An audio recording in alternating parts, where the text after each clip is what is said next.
코로나19의 독감 또 감기까지 비슷한 증상이다 보니까 기침이나 열이 나면 이걸 어떻게 판단해야 할까 걱정되실 텐데요. 방역 당국은 올해는 독감보다는 코로나19 감염 가능성이 높다면서 증상이 있을 때는 빨리 검사를 받아달라고 밝혔습니다. 동절기를 맞아서 독감이라든지 흔히들 얘기하는 감기를 포함한 코로나19 외에도 다른 호흡기 감염병이 유행할 가능성이 인플루엔자, 즉 독감과 관련해서는 사실상 임상적으로 구분하기가 매우 힘든 것이 사실입니다.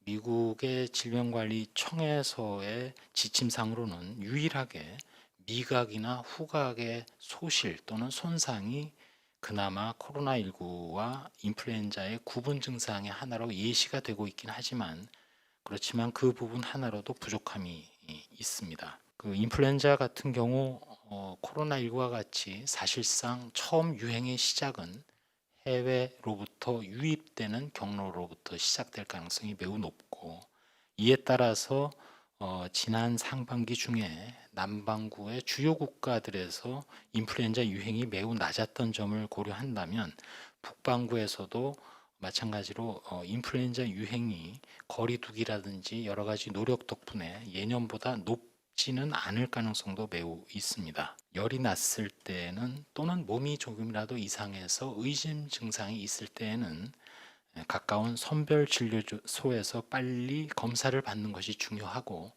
현재 상태로는 인플루엔자 유행보다는 사실은 코로나19가 발견될 가능성이 실제로 더 높은 것이 사실입니다. 전문가들의 논의를 통해서 생활 방역과 관련된 수칙에 대해서 수정 보완 등을 진행을 하도록 그렇게 하겠습니다. 코로나19는 소위 에어로졸 또 공기로 전파되는 호흡기 감염병은 아닙니다. 2m 이내 가까운 거리에서 또는 비말이 묻은 손 또 매개체를 통해서 전파될 수 있다는 것이 코로나19에 대한 정확한 표현이고 다만 실내 같은 경우에 여러 가지 그 바람의 흐름에 따라서 전파가 이루어질 수도 있기 때문에 반드시 마스크 착용이 필요하고 항상 손 씻기 등의 개인 위생이 절대적으로 중요하다는 그런 말씀을 추가로 드립니다.